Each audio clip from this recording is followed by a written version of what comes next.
All that we are is the result of what we have thought. It is founded on our thoughts. It is made up of our thoughts.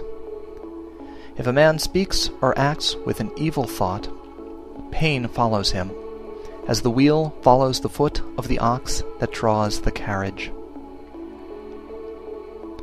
All that we are is the result of what we have thought. It is founded on our thoughts. It is made up of our thoughts. If a man speaks or acts with a pure thought, happiness follows him, like a shadow that never leaves him. He abused me, he beat me, he defeated me, he robbed me. In those who harbor such thoughts, hatred will never cease. He abused me, he beat me, he defeated me, he robbed me. In those who do not harbor such thoughts, hatred will cease. For hatred does not cease by hatred at any time. Hatred ceases by love. This is an old rule. The world does not know that we must all come to an end here, but those who know it, their quarrels cease at once. He who lives looking for pleasures only, his senses uncontrolled, immoderate in his food, idle and weak, Mara the tempter will certainly overthrow him, as the wind throws down a weak tree. He who lives without looking for pleasures, his senses well controlled, moderate in his food, faithful and strong, him Mara will certainly not overthrow, any more than the wind throws down a rocky mountain. He who wishes to put on the yellow dress without having cleansed himself from sin, who disregards temperance and truth, is unworthy of the yellow dress. But he who has cleansed himself from sin is well grounded in all virtues, and regards also temperance and truth. He is indeed worthy of the yellow dress. They who imagine truth in untruth, and see untruth in truth, never arrive at truth, but follow vain desires. They who know truth in truth, and untruth in untruth, arrive at truth, and follow true desires. As rain breaks through an ill-thatched house, passion will break through an unreflecting mind. As rain does not break through a well-thatched house, passion will not break through a well-reflecting mind. The evildoer mourns in this world, and he mourns in the next. He mourns in both. He mourns and suffers when he sees the evil of his own work. The virtuous man delights in this world, and he delights in the next. He delights in both. He delights and rejoices when he sees the purity of his own work. The evildoer suffers in this world, and he suffers in the next. He suffers in both. He suffers when he thinks of the evil he has done. He suffers more when going on the evil path. The virtuous man is happy in this world, and he is happy in the next. He is happy in both. He's happy when he thinks of the good he has done. He's still more happy when going on the good path. The thoughtless man, even if he can recite a large portion of the law but is not a doer of it, has no share in the priesthood, but is like a cowherd counting the cows of others. The follower of the law, even if he can recite only a small portion of the law, but, having forsaken passion and hatred and foolishness, possesses true knowledge and serenity of mind. He, caring for nothing in this world or that to come, has indeed a share in the priesthood.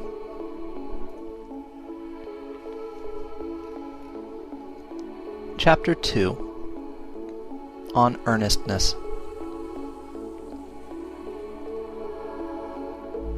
Earnestness is the path of immortality, nirvana.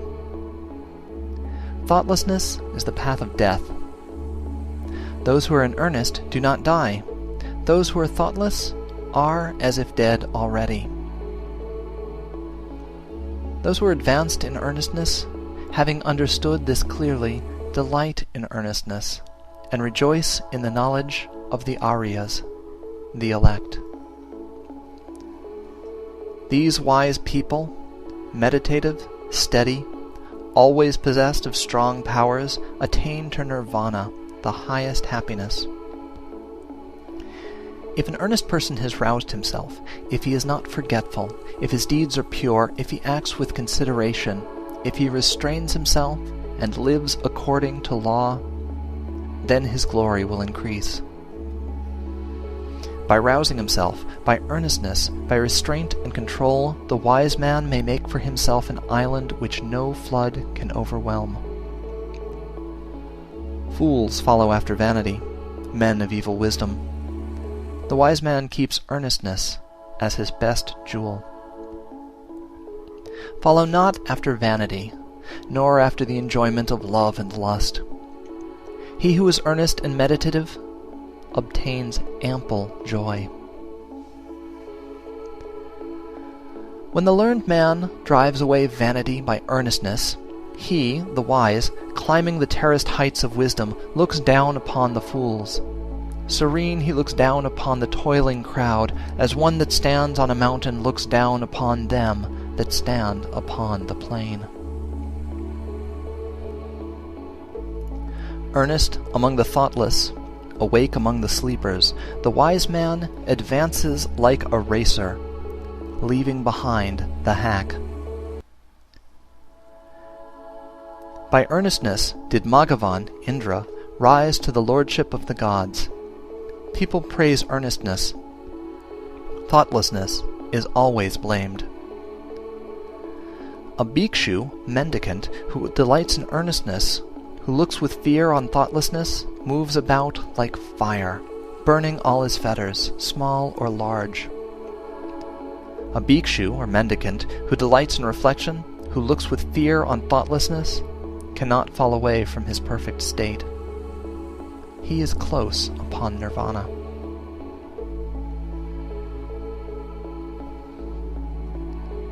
Chapter 3. Thought. As a fletcher makes straight his arrow, a wise man makes straight his trembling and unsteady thought, which is difficult to guard, difficult to hold back. As a fish taken from his watery home and thrown on dry ground, our thought trembles all over in order to escape the dominion of Mara, the tempter. It is good to tame the mind, which is difficult to hold in and flighty, rushing wherever it listeth. A tamed mind brings happiness. Let the wise man guard his thoughts, for they are difficult to perceive, very artful, and they rush wherever they list.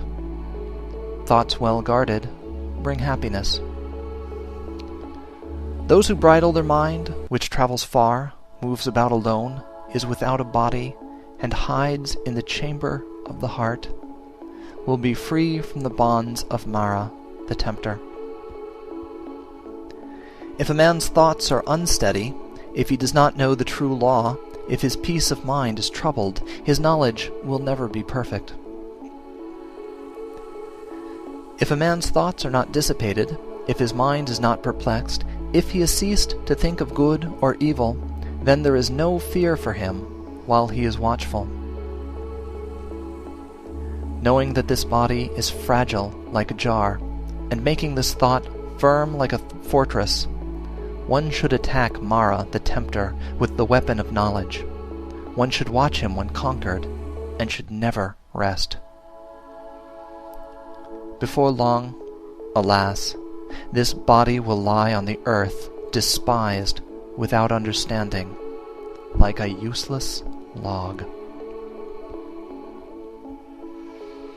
Whatever a hater may do to a hater, or an enemy to an enemy, a wrongly directed mind will do us greater mischief. Not a mother, not a father will do so much, nor any other relative. A well-directed mind will do us greater service.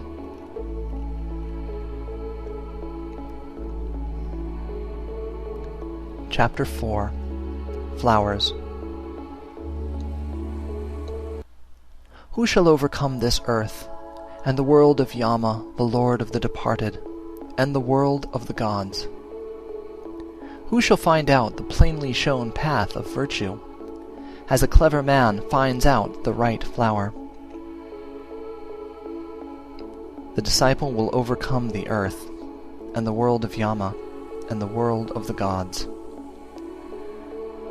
The disciple will find out the plainly shown path of virtue, as a clever man finds out the right flower. He who knows that this body is like a froth, and has learnt that it is as unsubstantial as a mirage, will break the flower-pointed arrow of Mara, and never see the king of death. Death carries off a man who is gathering flowers, and whose mind is distracted, as a flood carries off a sleeping village. Death subdues a man who is gathering flowers, and whose mind is distracted, before he is satiated in his pleasures.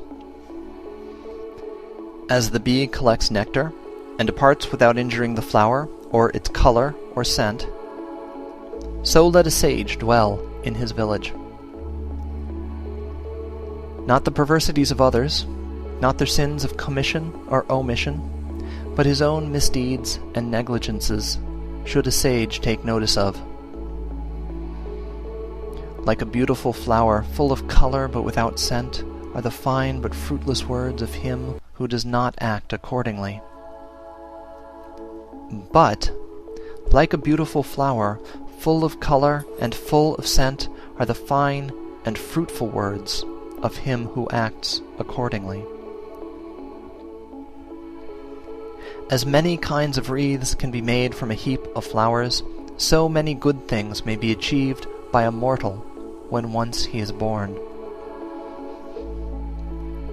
The scent of flowers does not travel against the wind, nor that of sandalwood, or of tagara and malika flowers, but the odor of good people travels even against the wind. A good man pervades every place. Sandalwood or tagara, a lotus flower, or a vasiki, among these sorts of perfumes, the perfume of virtue is unsurpassed. Mean is the scent that comes from tagara and sandalwood. The perfume of those who possess virtue rises up to the gods as the highest. Of the people who possess these virtues, who live without thoughtlessness, and who are emancipated through true knowledge, Mara, the tempter, never finds the way. As on a heap of rubbish cast upon the highway, the lily will grow full of sweet perfume and delight. Thus the disciple of the truly enlightened Buddha shines forth by his knowledge among those who are like rubbish, among the people that walk in darkness.